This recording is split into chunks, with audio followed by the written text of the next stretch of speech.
Hi, I'm J.C. Holman, and this is the Anarcha Archive. Last time, we found Anarcha's final resting place. She died in about 1870 and was buried in the woods on the former Alto plantation. 15 years later, her husband was buried alongside of her. Today, in the last installment of the Anarcha Archive, we'll look at what can be said about her final years. Whoa, whoa, whoa, whoa, whoa, whoa, whoa, whoa, whoa, whoa. The first thing to note is that Anarcha lived until emancipation. It's unknown where exactly the slave quarters were on the Alto plantation, but it's very likely that it was somewhere near here, not far from where she was buried. And by 1864, she considered herself to be married. However, I don't think she was ever formally married, even though there were many marriages of formerly enslaved people in the years after the Civil War. I did a lot of searching for Anarcha and Lorenzo in marriage records and cohabitation records in King George and surrounding counties, and didn't find anything official. Nevertheless, Lorenzo and Anarcha considered themselves married, and he remained loyal to her long after she died. In 1865, right after the war, Lorenzo and 5 other men entered into a labor agreement with Charles Mason, who in all likelihood had been their enslaver.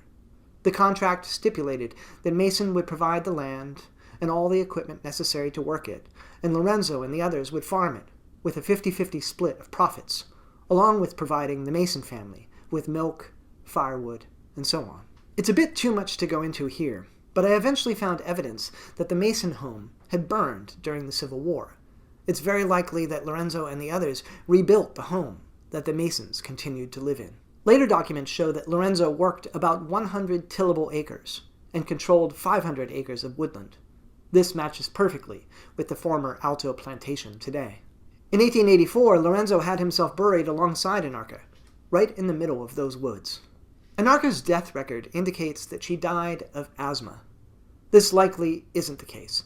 We know that in Richmond, the experiments that were performed on her included the use of chloroform. Chloroform was still very experimental at that time, and the inexpert application of chloroform could leave patients with a bloody cough. What everyone wants to know is whether Anarcha had any living descendants. By blood, that's impossible to say. It's possible that her son William lived for a time in D.C., but it looks like he didn't have any children. Delia doesn't appear to have had children either, though it seems that at one point she was married to a quite important man. The truth is, I did manage to find descendants of Lorenzo's side of the family, so there is, at least, some echo of Anarcha living today. But as for Anarcha, little can be said with certainty.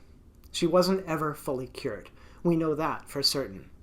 And because she was in New York City for a time, she may have had some idea about how important her story had become for the history of medicine. She died with a husband beside her who appears to have loved and cherished her, and she had living children with her. Most important of all, she experienced freedom. When her name was entered into the books for the 1870 census, it was the first time she was counted as a person, as a free citizen. She died free. This grave has now been surveyed by the Virginia Department of Historic Resources. It's been identified, and work is being done to ensure that it is protected. And that's Anarcha's story, at least as is suggested by the documents that prove that she truly lived. Anarcha was thought to be lost to history, but even those who have been lost can be found if you search hard enough, get a little lucky, and never ever give up on the truth. Whoa.